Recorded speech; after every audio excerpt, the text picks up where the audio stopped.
तीज के त्योहार को मनाने के पीछे धार्मिक, सांस्कृतिक और पारंपरिक कारण है।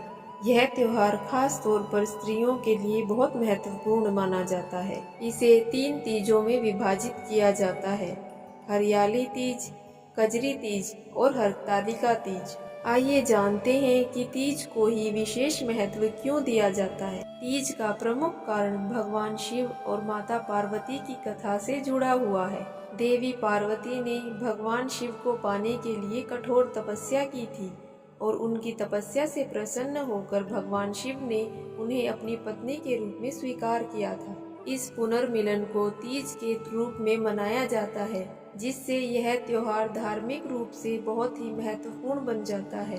तीज के दिन विवाहित महिलाएं अपने पति की लंबी उम्र और सुख समृद्धि के लिए व्रत करती हैं। तीज का समय वर्षा ऋतु से भरा रहता है। इस समय प्रकृति में चारों ओर हरियाली बनी हुई रहती है। इस समय खेत हरे भरे रहते हैं और मौसम बहुत ही सुखद रहता है, जो इस त्योहार को और भी आनंदमय बनाता है। महिलाएं अपना पारंपरिक परिधान पहनती हैं, लोक गीत गाती हैं तथा नृत्य करती हैं और झूला झूलती हैं। यह सामूहिक उत्सव समाज में एकता और भाईचारे को बढ़ावा देता है।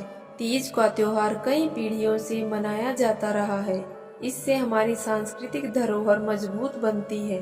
इन सभी कारणों से तीज का त्योहार हमारी संस्कृति में एक महत्वपूर्ण स्थान रखता है। आइए सुनते हैं हरियाली तीज की कहानी। देवी पार्वती भगवान शिव को अपने पति के रूप में पाने के लिए कठोर तपस्या करती हैं, जिसके लिए वह हिमालय पर्वत पर कई वर्षों तक बिना अन्न जल ग्रहण किए केवल हवा के दम पर ही जीवित रहती है। देवी पार्वती की इतनी कठोर तपस्या देखकर भगवान शिव प्रसन्न हो जाते हैं, लेकिन उन्होंने देवी पार्वती की परीक्षा लेने का निर्णय किया और एक ऋषि का भेष बनाकर पार्वती माता के सामने गई। देवी पार्वती ध्यान कर रही थी। वे पार्वती के पास जाकर बोले कि हे सुंदर स्त्री, लेकिन जिसे पाने के लिए इतनी कठोर तपस्या कर रही हो, वह तुम्हारे लायक नहीं है और न ही किसी के विश्वास का पात्र है। महादेव के बारे में इस प्रकार की बातें सुनकर देवी पार्वती को क्रोध आ जाता है।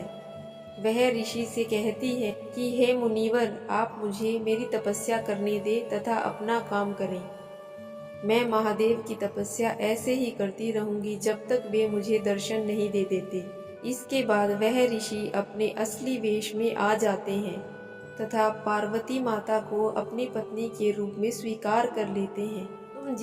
तथा देवी पार्वती को अपनी पत्नी के रूप में स्वीकार कर लेते हैं। शिव पार्वती के पुनर्मिलन के इस दिन को हरियाली तीज के रूप में मनाया जाता है। यह दिन सावन मास के शुक्ल पक्ष की तृतीया तिथि को मनाया जाता है। यह भी कहा जाता है कि इस दिन देवी पार्वती ने भगवान शिव से पुनः विवाह किया था, इसलिए यह दिन उनके पुनर्मिलन के रूप में मनाया जाता है। कुल मिलाकर तीज का त्योहार शिव और पार्वती के प्रेम और समर्पण से जुड़ा हुआ है। दोस्तों, यदि हरतालिका तीज की यह कहानी आपको अच्छी लगी है तो हमारे चैनल को सब्सक्राइब जरूर करें।